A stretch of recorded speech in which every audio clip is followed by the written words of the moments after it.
Every single one of us has experienced trouble in our life. Sometimes those troubles are so big that they feel like an unsurpassable obstacle, something that we will never be able to get over. But how many of us have actually stopped and asked for help? How many of us have prayed for a miracle only to have it not happen? Today's story is about a demon that fed on people's prayers and a man who refused to be its victim. Let's begin. Trouble can strike any one of us at any time, regardless of who we are or what we do. It could be a health issue, financial problems, relationship difficulties, or even existential questions. And when this happens, many of us turn to God for help. We pray and hope for the best, but sometimes there is no answer. Sometimes God remains silent and the burdens seem to become heavier. The problems seem to multiply and life seems to become more difficult. When this happens, some lose faith. They start to blame God for their misfortune and they feel abandoned by the divine. This is precisely what happened to the protagonist of our story today. He was a man just like any other, with dreams, hopes, and fears. He had a family he loved and a job he liked. However, life dealt him a cruel hand and his world turned upside down. The man lost everything in a matter of months. First, his business went bankrupt, then his wife left him, taking their children with her. He lost his home and ended up living on the streets. Desperate for help, he started praying fervently.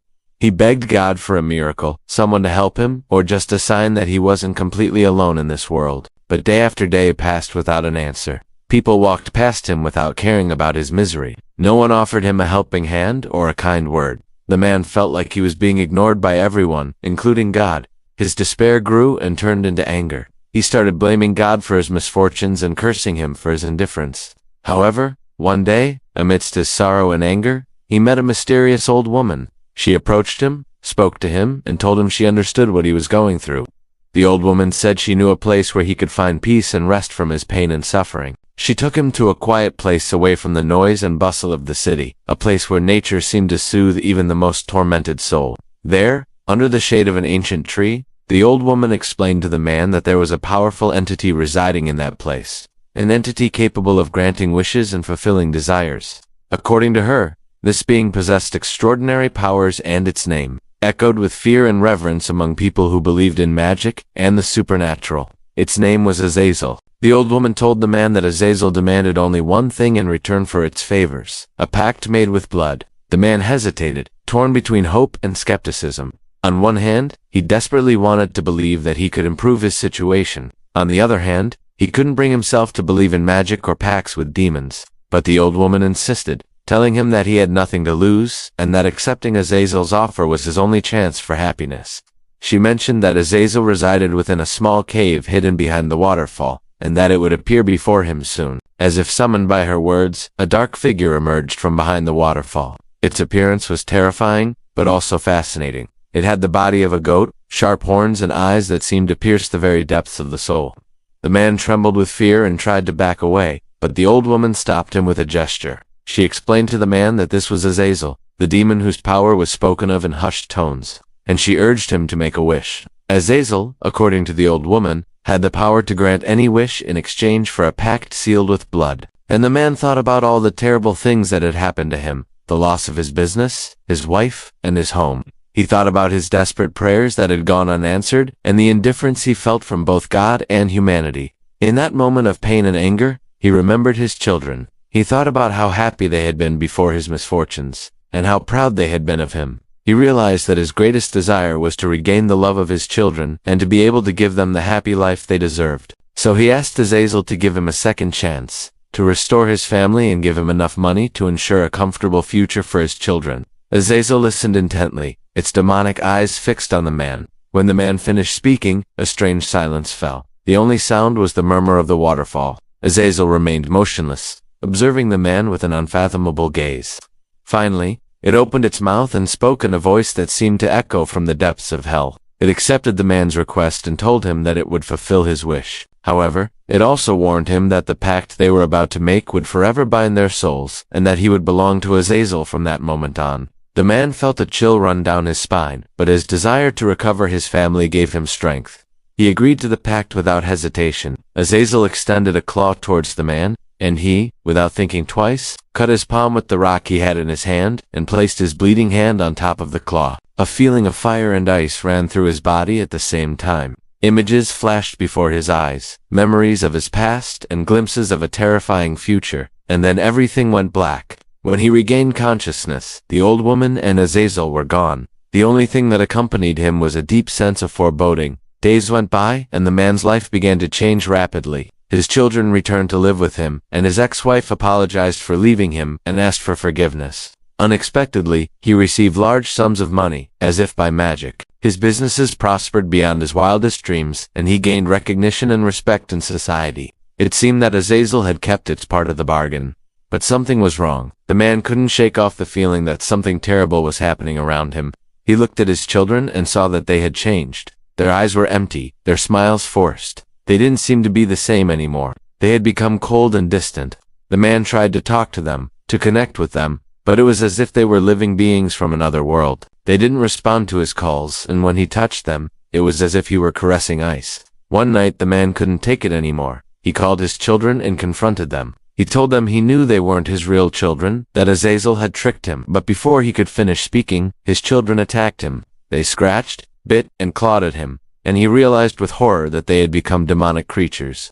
The man ran away, terrified, pursued by his own children. He fled through the streets, desperate for help, but no one could hear his screams. Everyone around him seemed oblivious to his torment. He ran until he reached the old woman's house. He knocked on the door, but she didn't open it. The man shouted and begged for mercy, but his pleas were in vain. The old woman had abandoned him. Azazel had won. The man collapsed on the floor, defeated. He understood then the true price he had paid for his pact with the demon. Days later, some people found the man's body near the old woman's house. He had died of fright. His face was contorted in terror, and his eyes wide open, staring into the void. Next to him was a pentagram and a book with satanic symbols. The case became a mystery that baffled the police. Some believed it was a ritual murder, others a crazy fanatic. The truth was that no one could understand the horror that had driven the man to such an extreme. Only Azazel knew the real reason. It had taken everything from the man, his family, his dignity, his life.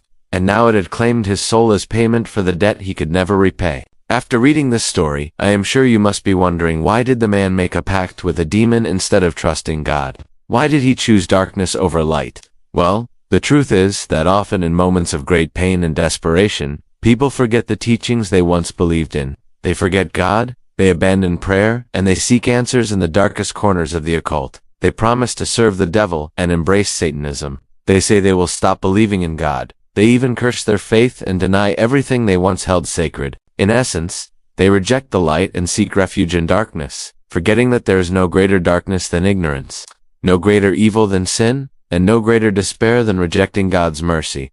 I want you to remember a few important things. God doesn't abandon those who trust in Him. Yes, He may allow us to go through tough times, but never for a moment should you think He has forgotten about you or doesn't care about your suffering. Don't forget that. The Bible says in Psalm 34 verse 19, "The righteous person may have many troubles, but the Lord delivers him from them." Also, remember that the enemy sometimes uses our pain against us. Just as he tempted Jesus in the desert, he tries to tempt us too, trying to convince us to give up on our faith and seek help elsewhere. And let's not forget that no matter how difficult the situation may seem, we should never lose hope, because the God of Israel, the God of Abraham, Isaac, and Jacob, is in control of everything. Nothing happens without His knowledge, and nothing catches Him by surprise. So my friends, hold fast to your faith and don't ever renounce God, no matter how difficult things may seem. Remember, God is in control, and with Him by your side, you can overcome any obstacle.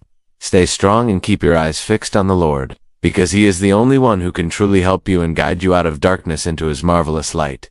I hope these words reach your heart and bring you comfort and peace. May God bless you always.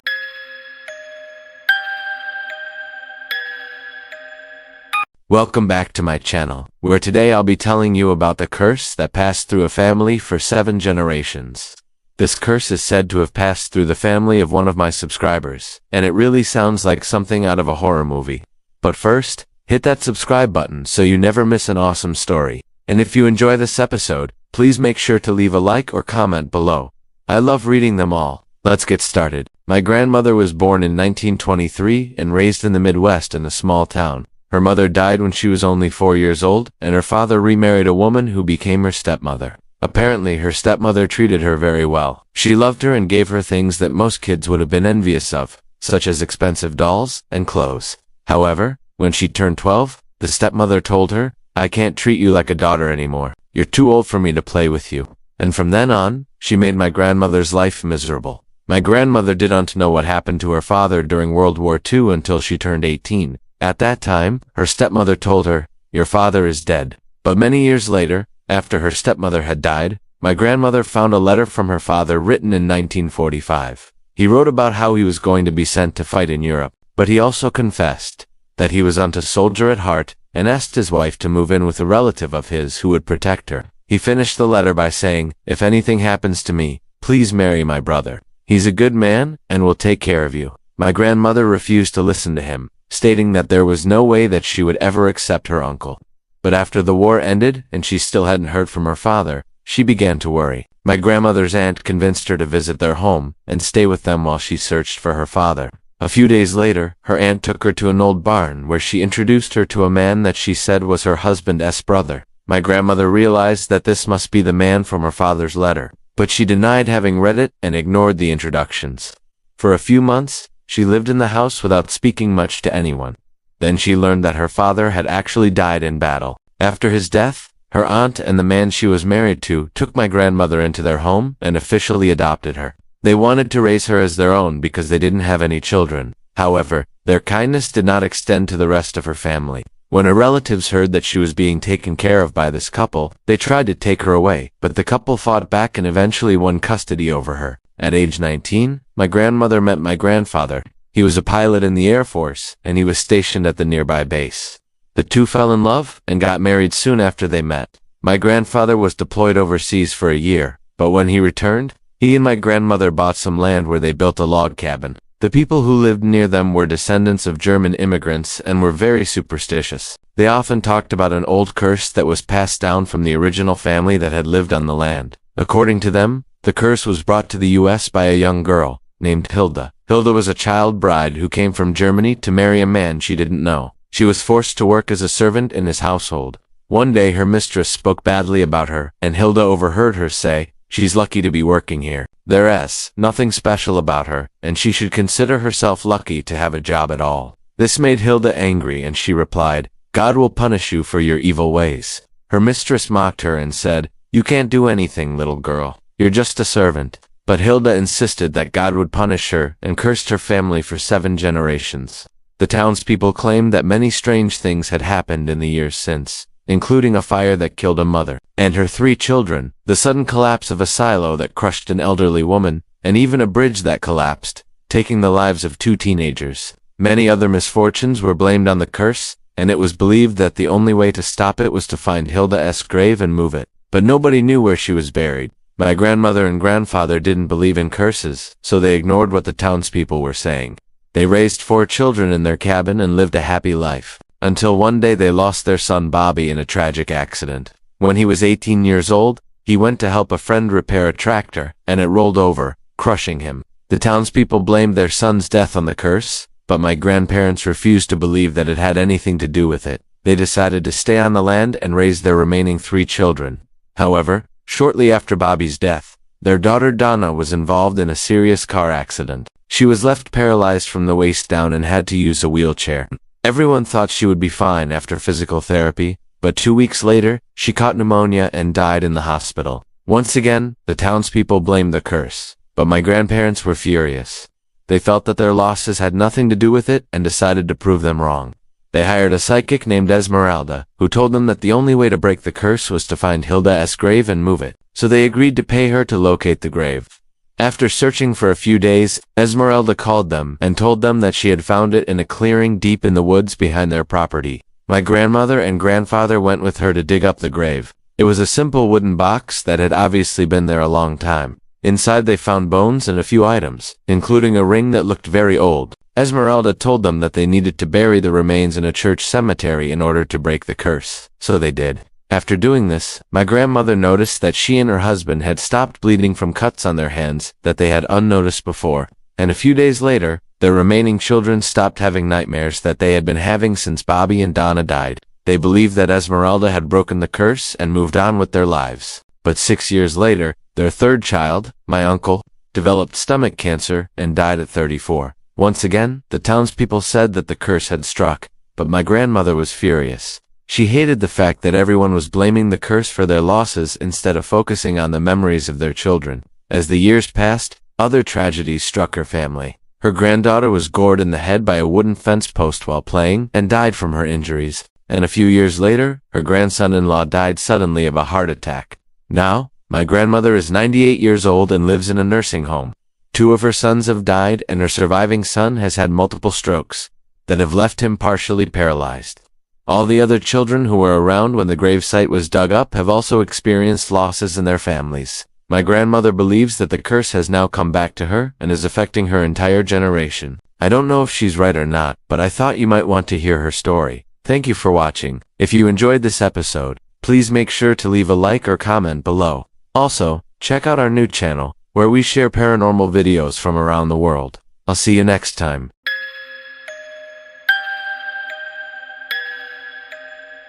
You know, this one time my grandma told me, she said, "Hey, you have an unusual laugh."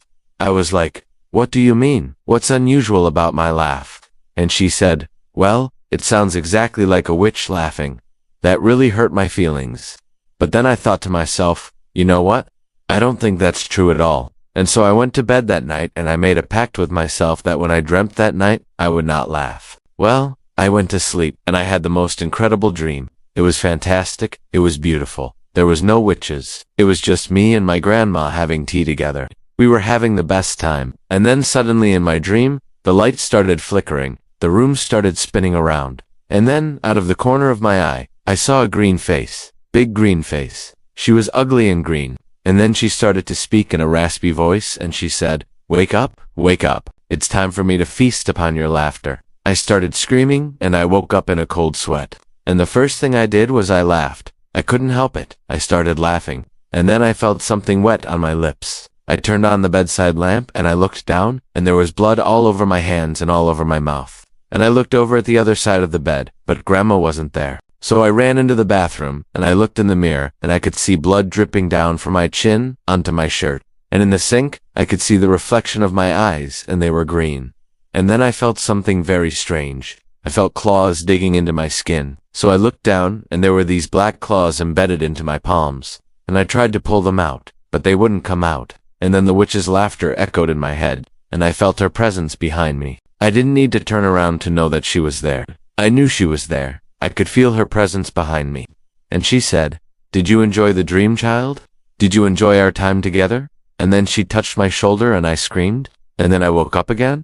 This time, I was sitting up in bed and I could feel the sheets wrapped around my legs. And I started breathing heavily. I could hear my own heartbeat in my ears.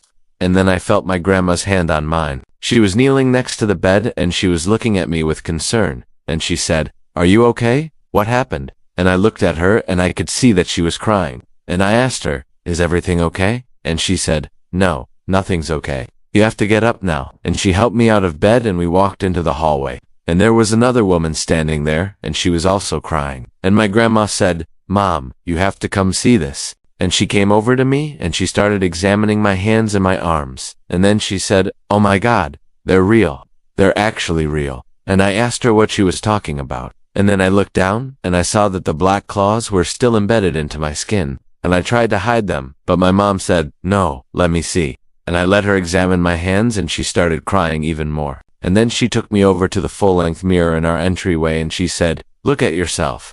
And I did and I could see that I had green skin. I could see that my fingernails had turned into black claws. And then I heard my dad's voice from down the hall. He said, "What's going on? Why is everyone making so much noise?"